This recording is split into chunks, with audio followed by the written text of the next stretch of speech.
of our series on Frank Zappa's Civilization Phase III. This is a dialogue between Chad and Scott and myself, and extrapolating it into other later cultural phenomena.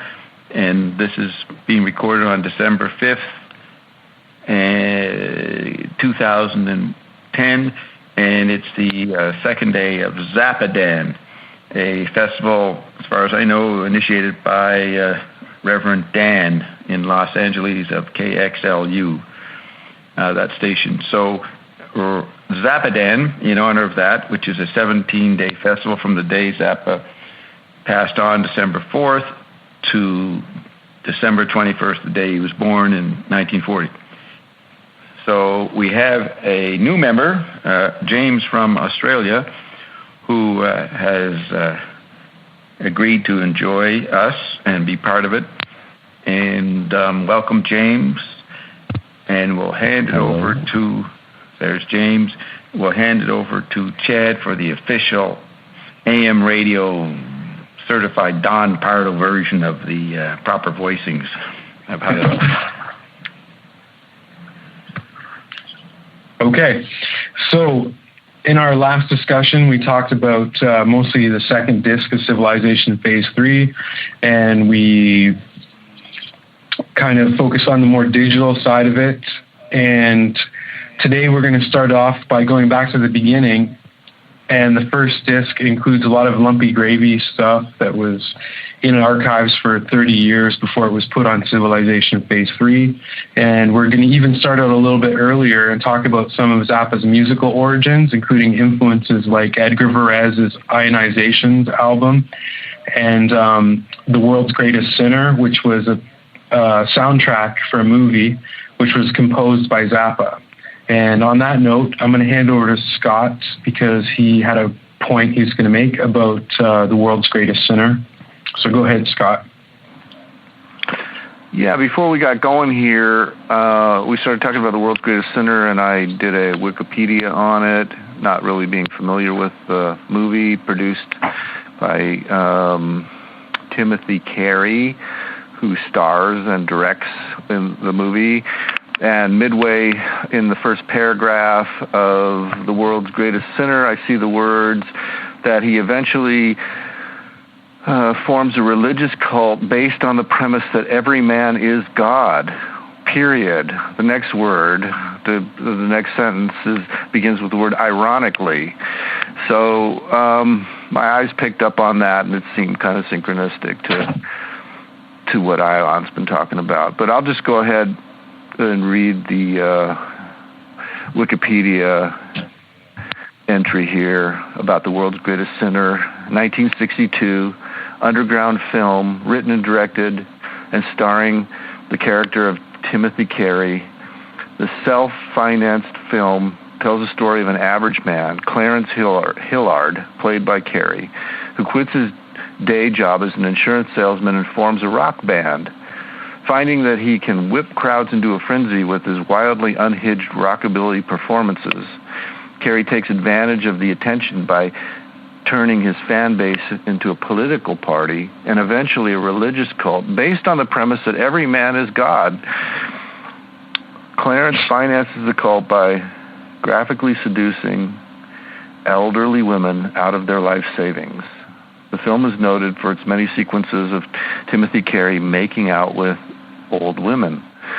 The more powerful Clarence becomes, the more egomaniacal and detached from reality he grows, eventually insisting upon being called God with a capital G, and having his followers worship him as such. Soon he personally challenges the God of the Bible to prove that Clarence himself is not the true Almighty. God obliges him.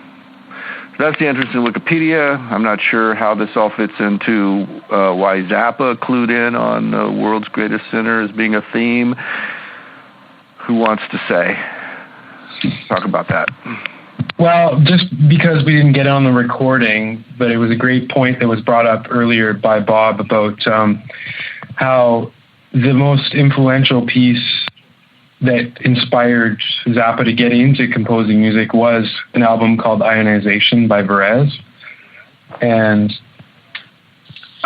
what you just read there about World's Greatest Sinner and about organizing people around the premise that every man is a god, well, that sounds a lot like Ion. And it certainly does. Yeah. So, and then, connecting that with Civilization Phase III, simultaneously with Ionization by Varese, which are, they're from more of a perspective of parts existing simultaneously resonating together, as opposed to typical musical structures which are linear and time-based. So there is, in analyzing these pieces of music against conventional forms of music, there's a contrast in the spatial versus temporal. So you've got Civilization Phase III and Ionization with spatial, and then you've got the temporal, which would be typical, like the Rite of Spring or Rites of Spring, that kind of thing, or a Mozart piece would be more linear, or a Beatles song. That could possibly connect back to one of the essays. Was it the Terence P. essay, I think? We talk about the different schools, where you've got the time school and the space school. Yeah, in the secret Manichaean Gnosticism, has the two kinds of secret societies. The cult of the East, the cult of the West. The cult of the East is horizontal symbolism. The cult of the West is vertical symbolism. Horizontal symbolism is the notion that reality is a ricocheting bunch of mirrors ricocheting off each other. So it's a chaotic situation. Whereas vertical symbolism says you've got to remove yourself from the world and rise up and ascend. And that's like Platonism, do it through moral discipline, those kind of things. So that's more the Western side that the printing press enhanced. And the tribal cacophony of India and those kind of places, their cultures, which are naturally horizontal symbolically, and therefore they're the cult of the East. So yoga is in the cult of the East. So why do you bring up these 2 points, time and space? Let me read the last paragraph here in the Wikipedia, which I actually just was looking at and seems relevant. The film, I didn't know this actually, the film features a score composed by a very young pre-Mothers of Invention, Frank Zappa. At about the same time, Zappa made a memorable appearance on the Steve Allen Show, playing a bicycle concerto by plucking spokes and blowing through the handlebars. In the interview portion of the show, Zappa talked briefly about the movie and his soundtrack, and even though the general public wouldn't have the opportunity to see the film he was talking about for another 50 years. So it kind of smacks a little bit of John Cage, wouldn't you say? Yeah. But the reason why I brought it up, Bob, was because you've got music, like Zappa said in the beginning of his biography. He was brought up listening to music like How Much Is That Doggy in the Window, and more the Western school. And then you've got these pieces coming out from Varese, and then also Zappa playing the bicycle on Steve Allen Show, where they're cutting across that whole movement. And it's like, I think McLuhan said, like a bagpipe through the middle of a symphony. Where something new has come and cut through the fabric of the linear progression of even like conventional music has a little bit of evolution to it. But this was a paradigm shift that just comes smashing into the side of it. So much so that Zappa picked up on it, was inspired enough by Ionization's paradigm shift to be forcing it on anyone who was subject to find themselves in his room and have to listen to that album, When he was in high school. When he was in high school, and then going out and performing in front of audiences for 40 years and still beating them over the head with this cacophonous, these sounds ricocheting off of each other, all this tension between seemingly disconnected parts, which would have been vastly different from the music that previous generations had been accustomed to. So right, he definitely, the relevance of what you said now I get is he, on the surface, represents the cult of the East, the horizontal symbolist. and he's up against the melodic narrative songs, a linear modality, Mozart, who are of the vertical school of symbolism. Now, these two schools are Gnostic. They believe the world is fallen. And so there's two different ways to deal with the world. You horizontal school, you plunge into the ricocheting world of mirrors, and you annihilate your personality in that situation. Whereas the vertical school removes themselves from this world through will and discipline and moral rectitude and stuff like that, or through dialectical thinking. Zappa, so, like for instance, Jim Morrison would be horizontal school. Yeah. Now, if you get a bunch of horizontal people like Jim Morrison around Zappa, he will make a movie and make Jim Morrison the content, which he did with Uncle Meat. Jim Morrison was going to be in it. Or some movie in the late 60s, that was the movie he apparently was working on. It's going to be Grace Slick and Jim Morrison. When Zappa's around representatives of the Dionysian school, so to speak, he will become Apollonian or the vertical school. But he actually doesn't do, you can't say Zappa's part of one or the other because he's not Manichaean, he's not a Gnostic. He's always said he was a devout pagan. He is in the interval between them and takes a position depending on which school shows up. So isn't the pagan school kind of horizontal? Isn't it, doing soma or whatever that drug was the Greeks did, and getting into a madness? Yeah, no, you could. Some pagan rituals like that, but he meant by pagan the Eleusinian mystery school is what I was thinking of. Isn't that sort of horizontal? Yeah, that pagan? But I would say that Zappa, he meant by pagan that this was the best of all possible worlds, and he did start a church in the late 80s, early 90s called the Church of Secular Humanism. And so who started that? Zappa did. Zappa? The Church of Secular Humanism? But he didn't coin that term. Yes. Actually, on the second disc of Civilization Phase III, Song 2 is called Secular Humanism. Yeah. No, he read. Who coined the term secular humanism, Bob? I don't know. It'd be some academic thing, maybe in the 50s. It was around for a while, part of the 60s. No, Zappa. He formed the church to counter all the rising, neocon or religious fundamentalism coming in with Reagan. Zappa formed a church? Yeah, he writes about this autobiography. If you Google it, if you're handy, Chad, just Google Zappa Church Secular Humanism. I get a quick entry on it. That's what he did. He had enough.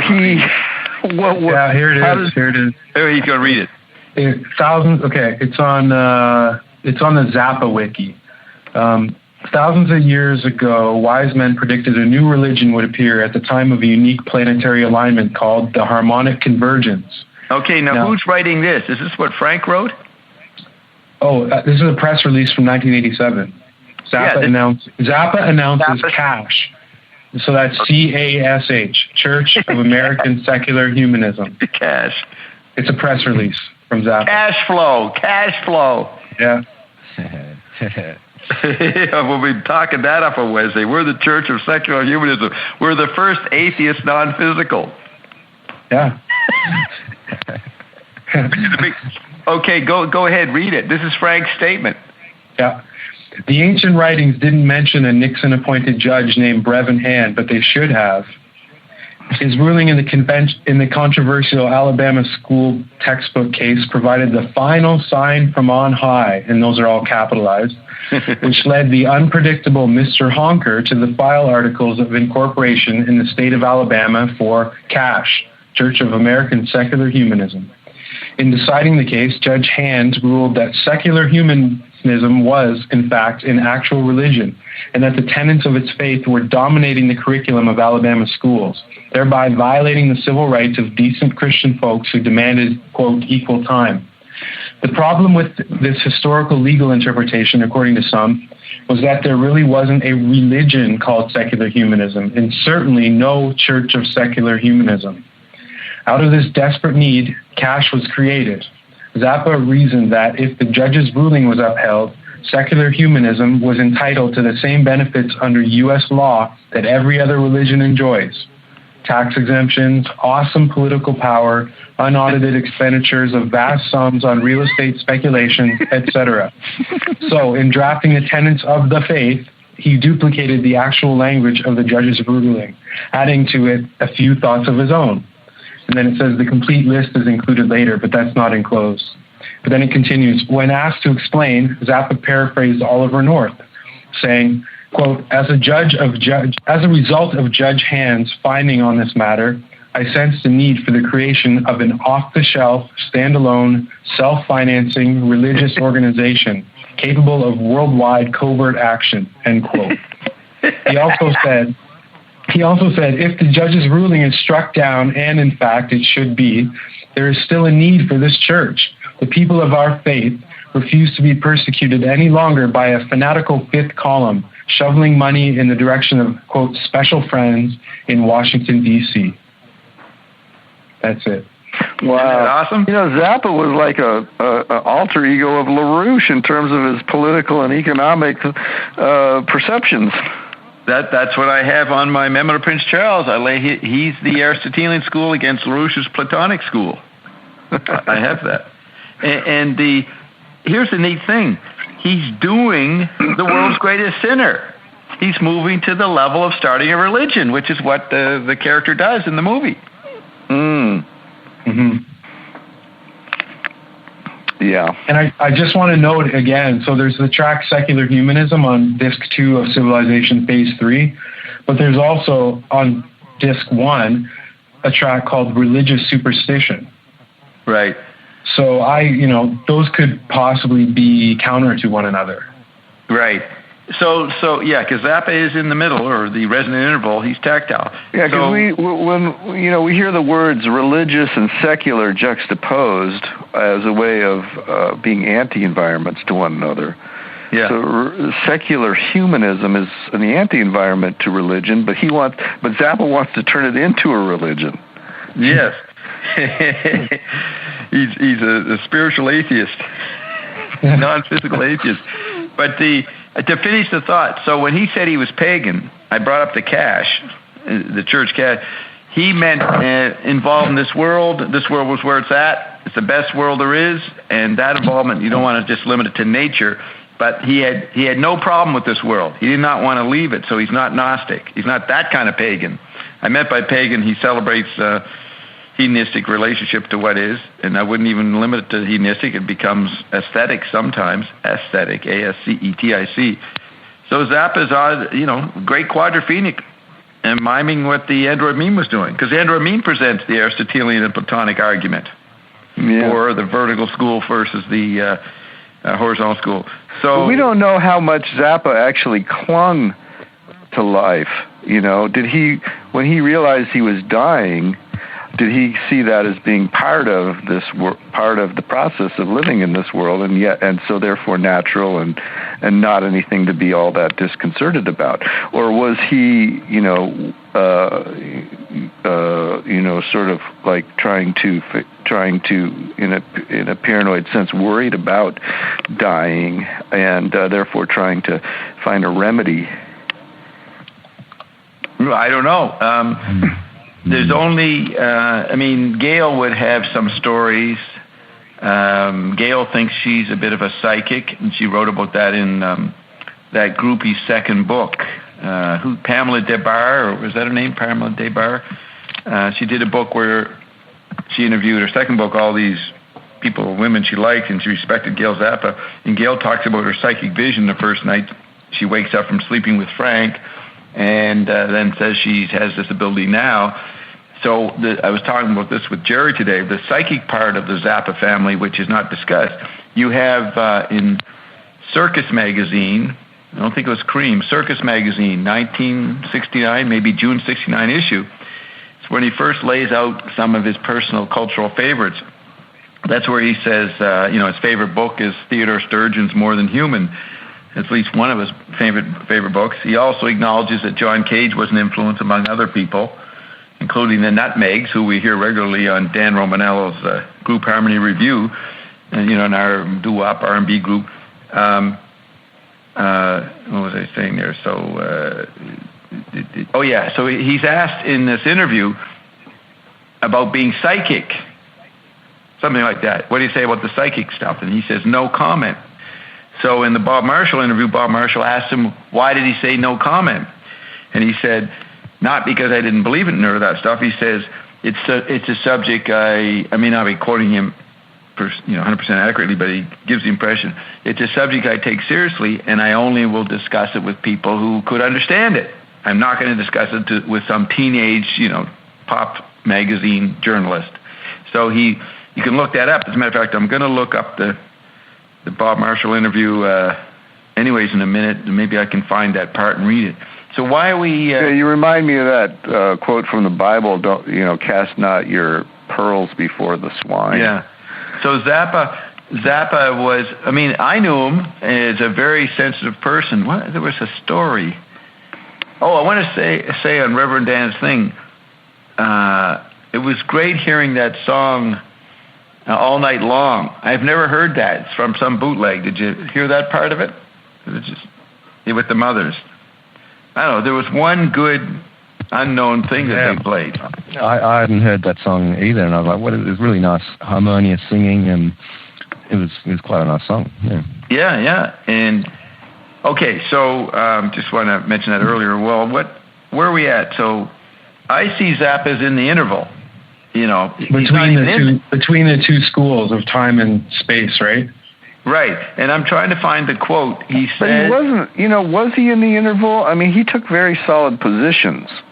Yeah. Well, can I say something about that? Because there's quotes. Yeah, there's quotes about Civilization Phase III that are saying that it's that there's a spiritualism to it that is non-existent in the rest of his 60 or so released works. So it's a point of debate that continues about Civilization Phase III, is what level of spirituality is in it. Even the one track, which is called N-Light, so it's like N-Light, some people conjecture that is Frank pointing towards the word enlightenment, N-Light. Right. Was Civilization Phase III the second or third last of his compositions? It's the last. It was the last. After Yellow Shark? Yeah, it was the last one that he completely had his hands on, not a posthumous remix or finishing up by anyone else. It's the last one that he completely finished on his own. So, and then probably prior to that would have been the Yellow Shark? Yeah. Probably. Yeah, okay. That was 91. So well, he uses on disc 2, he uses a lot of outtakes, dialogue from the Yellow Shark. Oh. Yeah, Chad, while we're on the subject, how many of his references in the Civilization Phase III are there to previous albums that you've recognized? Wait a minute. When you say references, do you mean just outtakes, or do you mean outtakes or pointers that would links to previous works? Maybe James can also give input on this, but I think I can only recognize Lumpy Gravy, Yellow Shark. There was a period from 67 to 69. I think some of the stuff was taken from, so it wasn't just Lumpy Gravy. Taken from where? What are you referring to? Some of the banter that went on that he's recorded. I don't think it was just from the Lumpy Gravy period. Oh, okay. So you're saying it was from the whole period? Yeah, it was like 67 to 69, I think it was. On Civilization Phase III? Yeah. Okay, well, I can't find that. You see, the Bob Marshall interview that's published does not have the footnotes. And I have this really great quote in the footnotes from an interview he did in about 1970. I don't have my stuff here. It's in Connecticut. So if I ever found it, I put it in there because Bob Marshall didn't know the quotes, but I got him to reference these quotes, and then I would provide them in the footnotes. And basically, Frank is saying that time is canceled out. And then you have in Hunch and Toot, there's talk about time. There's a lot of semi-physics kind of talk about time in Zappa. The one question he wanted to know, according to a self-interview he did, have you seen that one? The journalist, himself as a journalist interviewing Frank? Have you seen that? He says... what does he say? The journalist says to Frank, what do you really want to know? And Frank looks away off camera. And as he does, he goes, what time is it? And he could be going off and making a question to someone, what time is it? And ignoring the question. But it also looks like what he wants to know is, what time is it? What time is it is what he wants to know. And if you're lost in the spatial horizontal ricocheting mirrors, you can't get a visual triangulation. You can't find out what time it is. That's why the electric gauge retrieves the timeless sensibility of, pre-literate man. So he definitely was conceptualizing about time and playing off it. But you can't put him in either school. And if you're quadrophenic, you take any position for a while. So that's why Scott, he could be very, firm and opinionated about something, but you'll find in another interview or another situation, he's relaxed about it. Mm-hmm. Yeah, but the dominant overtone would be cynicism. Yeah. He said cynicism was a good value. Yeah, it was, but for him, I think in the end, he got a bit stuck, perhaps. I mean, he died, so he felt frustrated that he couldn't complete his work, so he was maybe stuck in a judgment.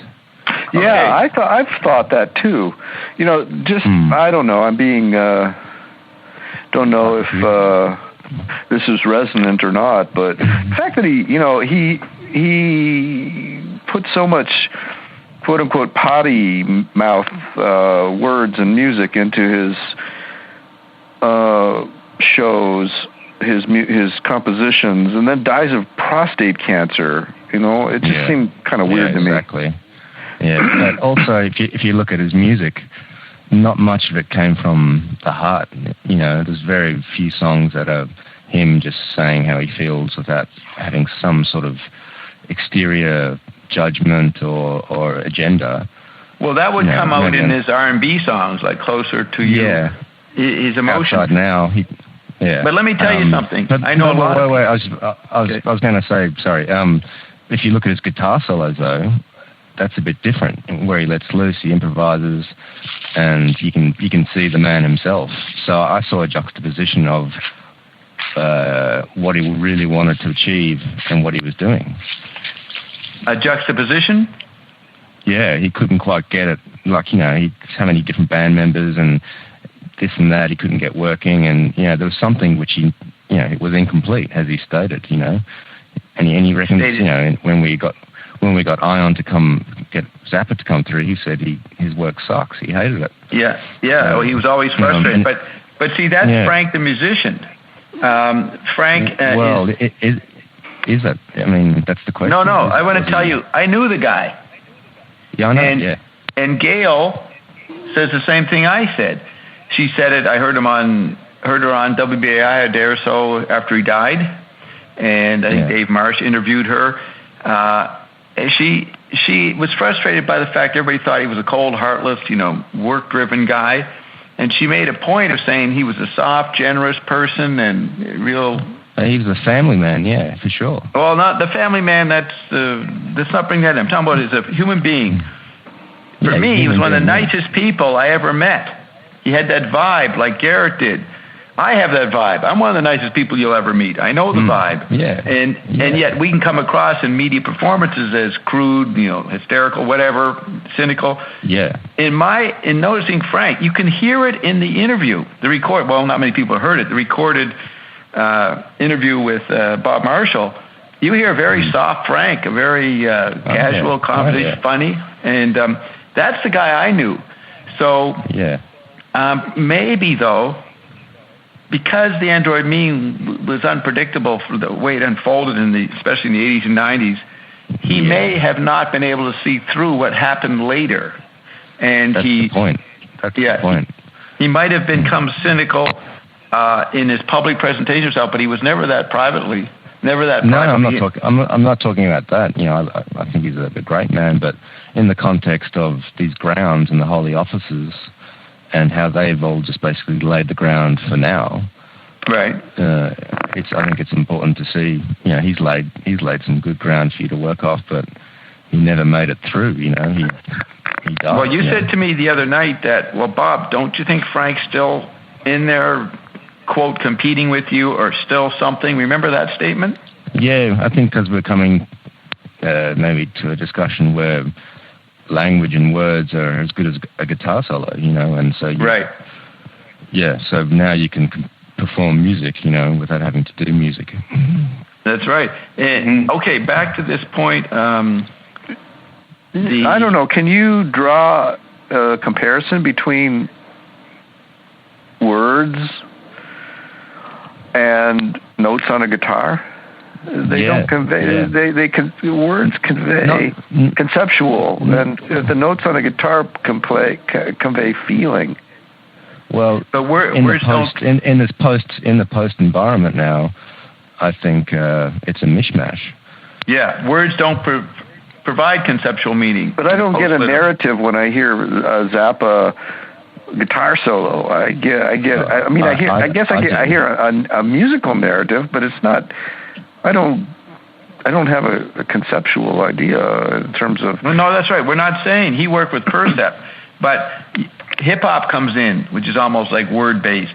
The word can be equal to the note, in the latter stage of the Android meme, because the word has no more power, no conceptual meaning, and people are using it as phatic musical expression, and therefore, if everything in a boredom culture, as Croker calls it, everything's blanded out completely, and everybody's just trying to look for something to stimulate them out of the numbness that the Android put them into, then anything that stimulates you, from coffee to a bunch of words or a pattern, gets you temporarily or short-term duration savior. It sparks you, and then that's the way people are. They're looking for anything to give them a hit, and they'll do anything, and anything could do it, because they just need to have that little tweak of wow, I can still feel something. So in that general numbness, anything can be the spark. And to a visual culture, music was a big drug. It was powerful. But once you come into a tactile culture,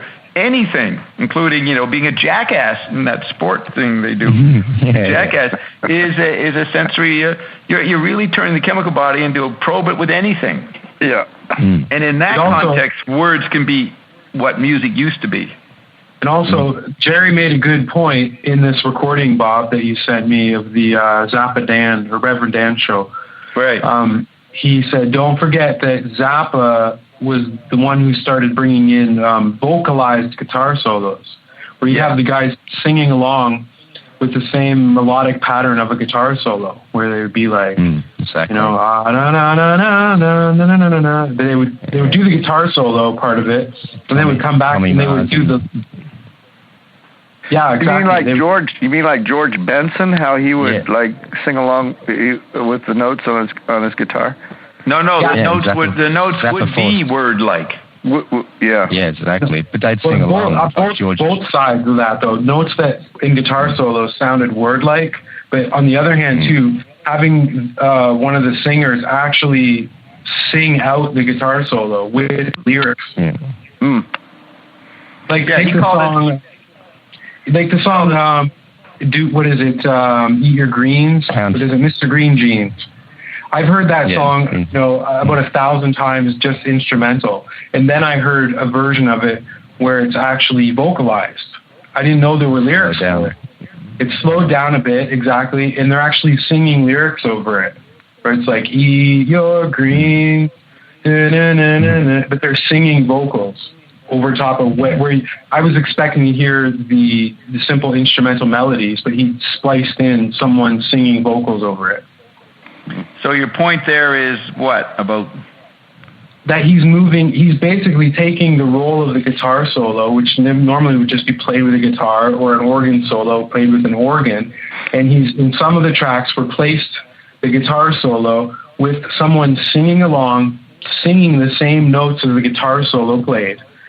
And instead of plucking a guitar string, they're saying a word, but they're doing it melodically. So he's moving from musical instruments to vocalization. No, perfect. And Uncle Meat is a great album for when the guys are saying stuff. I mean, it's not a sprech stimma, which was the word Zappa used, but the talking parts as part of music, like the one you just mentioned, is beautiful. The way the guys say it or sing it or speak it. And so then you get he's doing some song. I don't know if it's What's New in Baltimore, and he's singing along, and he goes, "So what the fuck?" It's beautiful the way he throw that in. Or Inca Roads, the Inca Roads song. It's like there's one part in the interlude where it's like, "Did a vehicle come from somewhere? Did a vehicle come from somewhere? Did a vehicle come?" It's not. In the previous part of the same song, that was played by the vibraphone or a guitar. And now he moved it so it's being played by a person's mouth with words. And sofa as well is a great example. Yeah. What'd you say, James? Sofa. The variations on sofa. Yes. Yeah. And remember in is it Man for Utopia? He goes. He does those talking sex song. It's really boring, stupid talk, and it's irritating. Sex. But what I wanted to say about that is that's a tactile position. He merges the speaking information with the musical information, and they're interchangeable because he's from the synesthesic position. Yeah. Synesthesia. And that is so Finneganese. That's what Joyce was doing, and certainly McLuhan knew that when he said the word makes the market. And once I talked to Zappa through you see, he told me on March 15th, 1985, remember it was the Ides of March, I was with him, and he said, I brought up Finnegan's Wake, and he says, I don't know why that was published. And I took that he just thought it was garbage. So I asked him about it through the Evergreens, and it's not necessarily the same mind or whatever, but he said, no, I didn't think it was garbage. I was amazed that someone published such an amazing thing. That's what he meant when he says, I couldn't believe it was published. You know what I mean? Right. And so I took it that as a put down. No, he was saying it was so amazing. So he was a bit familiar with it and looked at it. Now, he didn't seem to dwell on any of these cultural artifacts very long. He said he looked at Joyce's Ulysses for a few pages, and he says, yeah, that guy's doing it right. It's like Frank was so genius or so driven or so already had his talent, and that's what he was going to do, and he just sort of noticed a few things. And he says in the Bob Marshall interview he didn't even know the history of the symbolists. He didn't know any art history. He just has already had the talent to zoom into it. So he did not look at other cultural references, but he was sort of fleetingly aware of them. And then in this Evergreens reading, I'm talking to Zappa, Joyce, and McLuhan, and Wyndham Lewis all together.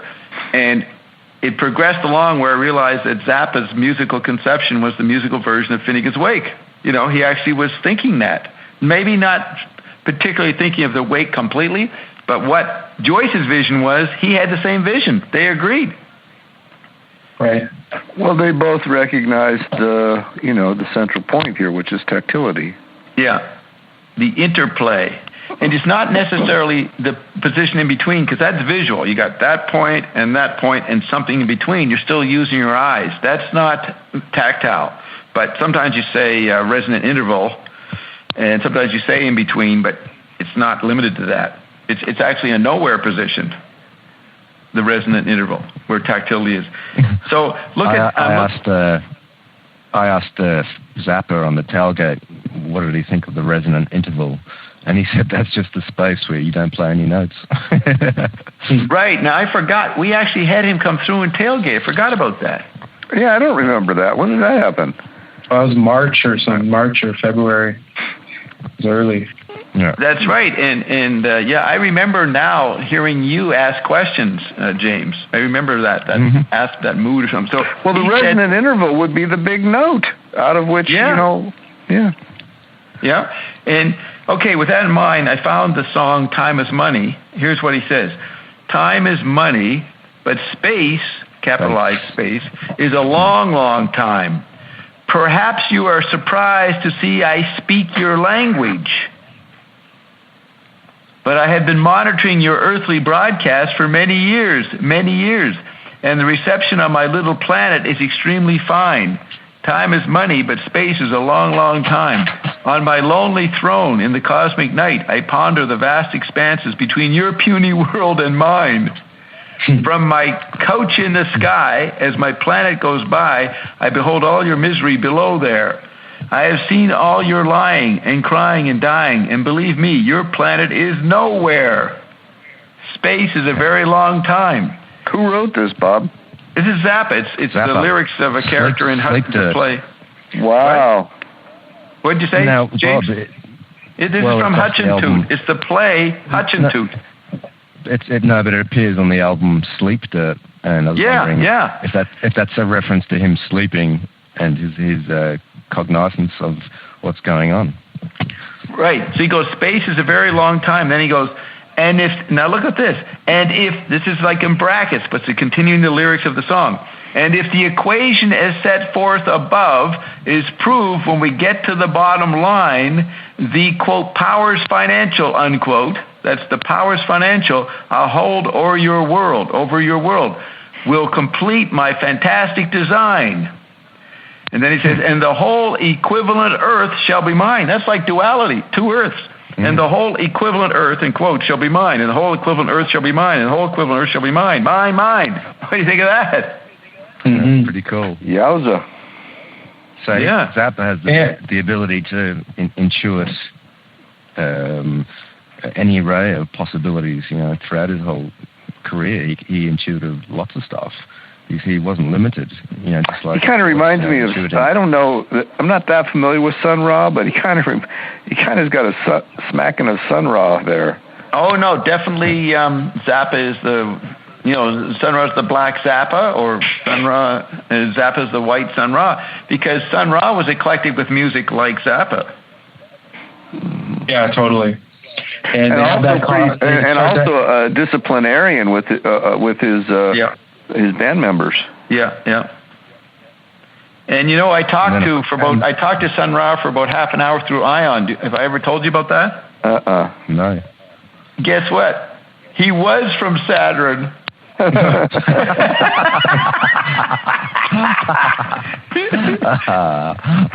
good. That's good. I mean, before Ion, he's just a joker. He just makes it up. No, and he described how he came here and all that, all the details. That's classic. So, what were we just saying before that? Scott was saying, what? You just read out the lyrics. Right, and then... No, I was asking who wrote those lyrics, because I didn't identify that with Zappa, but that borders on mystical, I never viewed Zappa as a mystic, per se. Yeah. Okay, he's like McLuhan, a postmodern mystic, a new kind, recognizing that technology is part of the mysticism. It's almost like you give the Church Subgenius credit for saying the world's first industrial church. That's a good phrase in the way I would take it. I don't know what they mean, but the words, McLuhan was talking about industrial religion or what the technologies can be. See, the Old Testament is against all technology. The New Testament may not necessarily be against technologies. What are you talking about, Bob? I have no idea what you're saying right now. What do you mean by that? Which sentence? The Old Testament is against technology or industry, and the New Testament advocates it? Oh, yeah. Okay. What the fuck are you saying? We broke new ground for Scott. He's heard it all. We've brought Scott to the mystical what the fuck point again. No, you've said that about 10 times over the last, 15 years you've known me, and we've got to the new one. What the fuck are you? You are fucking nuts, Bob. What's funny is you jumped on it so quickly. I just started to say I have no concept in my mind how to relate to what you just said. Okay. I'll give you my antecedents placed in the past for this very moment. Okay? Right. You look in somewhere in McLuhan, it might be in Counterblast. He says the Old Testament is generally frowns upon technological development. It's like China or non-literate societies. They don't allow new technology in. They kill the guy who invented the battery, the Babylon battery, whatever it was. You know what I mean? Yeah, but they use technology. Language is technology, and they're certainly using language. Yeah, but they don't see it that way. They might see language as the best technology, so don't bring any other fragments of language. In other words, machines. That's right. And so they often would kill any inventor who came up with something. So this is within the normal, academic field of knowledge and perspective in the 40s, 50s. We're talking 50 years now is different. But back then, he said the Old Testament was against technology and suppressed it. And he doesn't say the New Testament is pro-technology, but he implies it. But the person who develops it as a Christian theologian is LaRouche. He's the guy who takes, he says Jesus was pro-technology. And the one quote that Ion says that fits that, I am great, whatever it is, and then he says, but you will do greater works than me. There it is, something better. Well, McLuhan hikes up, I was just thinking of his name, Augustine, the right. Principle of Proportions? Yeah. No, that's Thomas. Thomas Aquinas. Thomas Aquinas, yeah. And so how is LaRouche different from that? He says Plato was the guy who was for building newer and better worlds through man's creativity, which was through technology, just whatever you want to call Plato. Yeah, Plato, the Platonic tradition. It was Aristotle who was into categorization, which was science.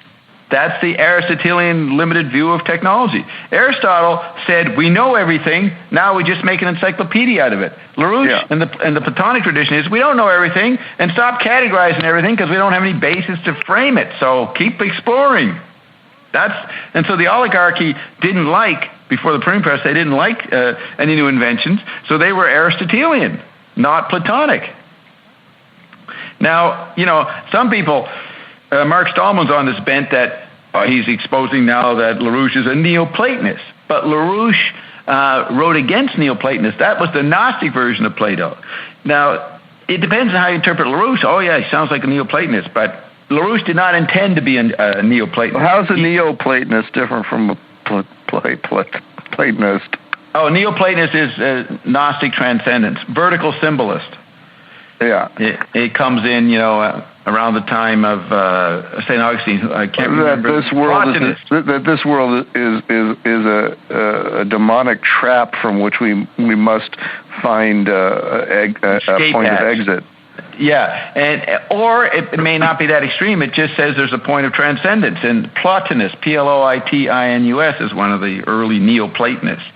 Mystical, some people might call it mystical. Now, you take these words and people have different meanings because, Robert Anton Wilson, quoting Korzybski, considers all scientific knowledge coming out of Aristotle. What's he want to do, get rid of the word is or something? What's the thing? Yeah. What was that? General semantics. What they do not... Is it is? Yeah, I think they got rid of the word is. Anyway. No, he's the maybe logic guy. Yeah, they do not. They're not rigorous about logic and sticking to categories. They call that Aristotelian, and then by association, that's science. Okay, so that's a general thing, a framework that Wilson uses. But LaRouche goes, you could say, deeper and doesn't make that kind of distinction. He makes a different level of distinction. He doesn't. He says Aristotle is the non-scientific, if you mean by science, making new technologies. If you don't mean that, just speculative science, then the word science is speculative, then yes, that's Aristotle. And but LaRouche says Plato is science. So the point is, you take any of these words and you get into semantic arguments about what your images are you associate with each word, right? So it all collapses if you get into a deep enough argument. You know what I mean? Like, so the assumptions that Wilson has about science are not the same assumptions LaRouche has. Or about science. Or about Plato. Mm-hmm. Many people say Plato leads to fascism, the elite philosopher king. So those are all Gutenberg arguments. I don't want to get stuck in them, but why are we? How did we get onto this? Well, do you favor LaRouche over Wilson? No, I don't favor anybody. I'm a quadrophenic. I use what's appropriate. When some person is a Robert Anton Wilsonite and goes on about that and dedicated, I'll bring in LaRouche just to shake up his thinking, try to break down his assumptions. If someone is a LaRouche and they're going on about a LaRouche fanaticism, I'll bring in Wilson or something else to counter that. It's just bob and weave. That's the weird thing about you, Bob. You seem to have a ground. You can't. Your ground is the fact that your ground shifts every week. That's right. You could say I'm a process guy, into process. I wouldn't want to limit that way. It gets bland and silly, but it's shifting. It's always when I meet someone on the road, I meet anybody, I know myself through that person. I look at his face to see how he reacts to what I say. That's how I know myself. The weird thing about you is that you don't seem ambiguous. You seem well-grounded, and yet you have no ground. Well, that's my ground. I'm really good at having the ground of no ground.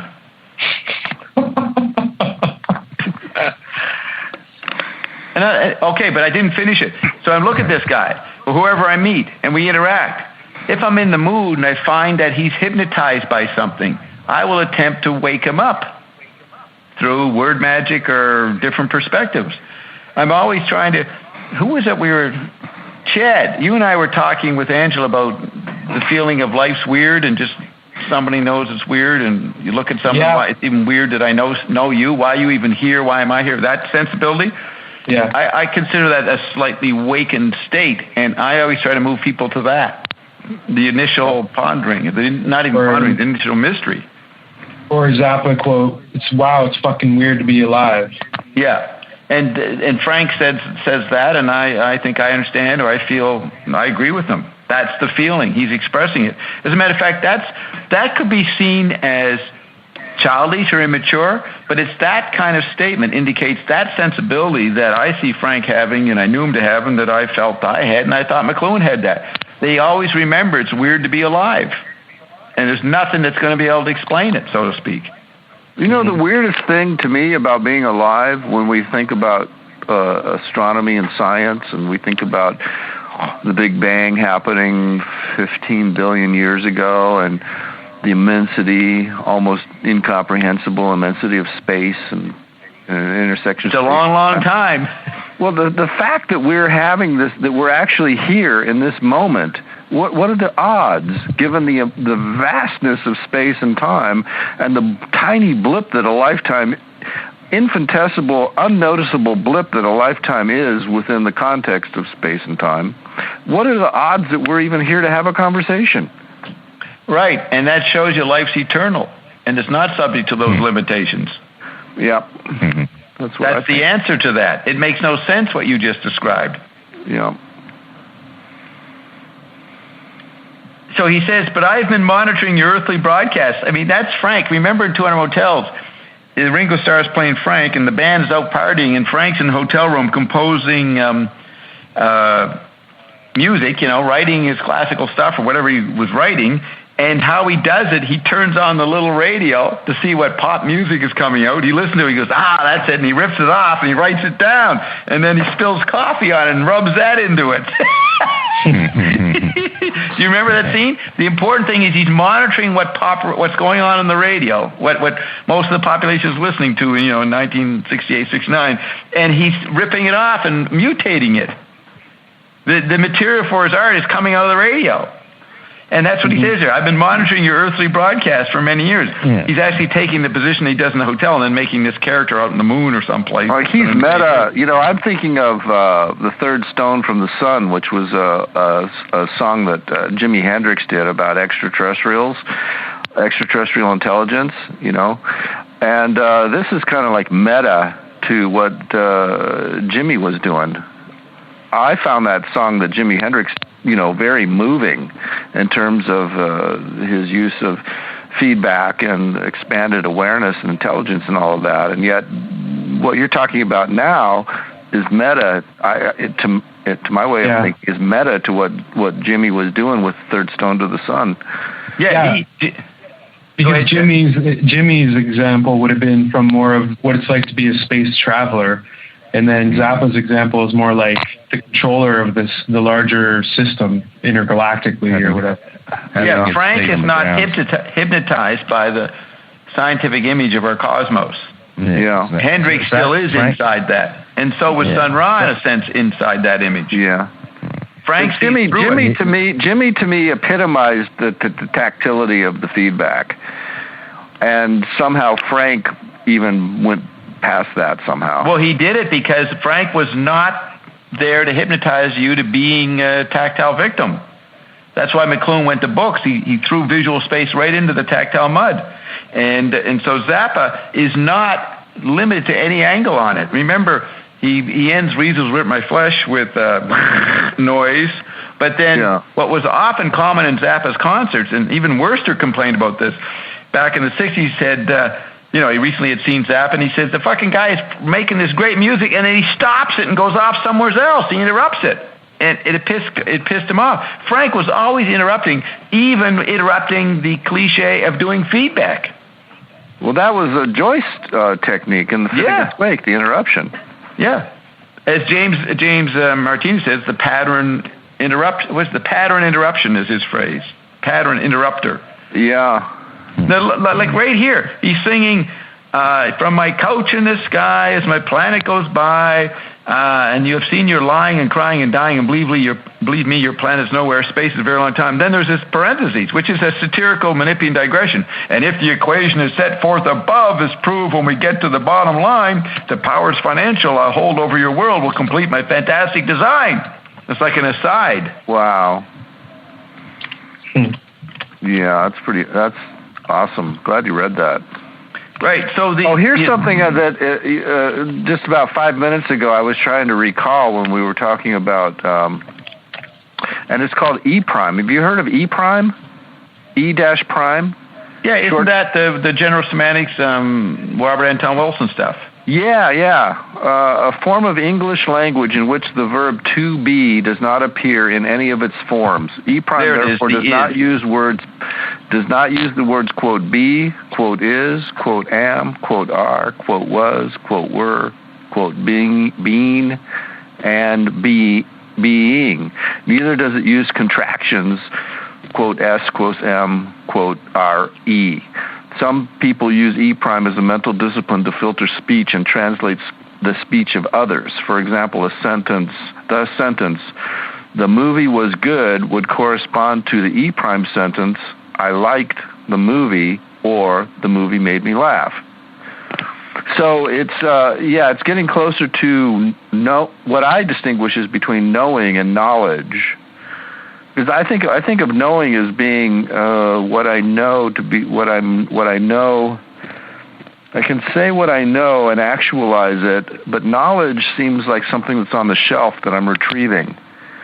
Anyway, I don't know if I'm making any sense there, but... No, you're making sense. Now, how did you find E prime? Because that's what I was trying to remember, and that's what Semantics says, no is. So, when we were talking about that a few minutes ago, I started Googling a few words, and then I came up with Google showed me E prime. That's what I was trying to recall. Right. So... at the beginning, he says, time is money, but space is a long, long time. Perhaps you were surprised to see I speak your language. Now, LaRouche goes on that any prophet or any genius always puts on the language of the culture, so the culture listens to him. So there's lots of paganism, littered through Christian writings.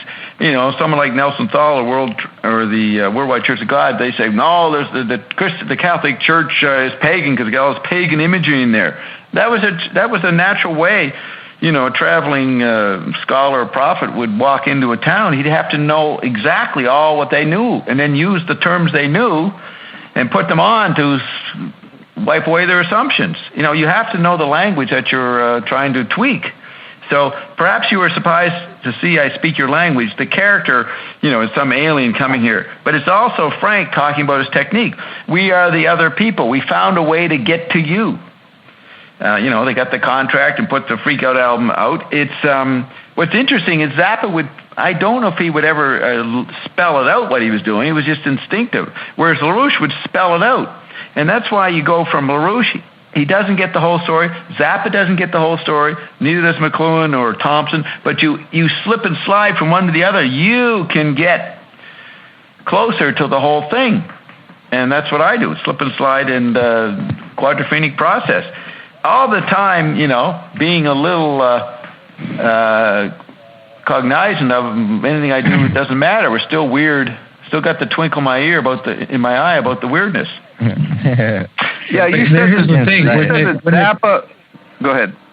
Wouldn't it be that the reason why they didn't get the whole picture, whether it's Zappa or LaRouche or McLuhan, could it not be that they were slowed down because they committed themselves to a specific medium? Yeah, I was just going to say, I didn't know you'd lead there. Yeah, they picked a particular medium. They had to that's my question. You said that Zappa and I forget who else you referenced said that you are complete, and Beater and another person said that you're completing what they were attempting to do. Would Marshall say that, or did Marshall complete it? It's just that he wasn't understood.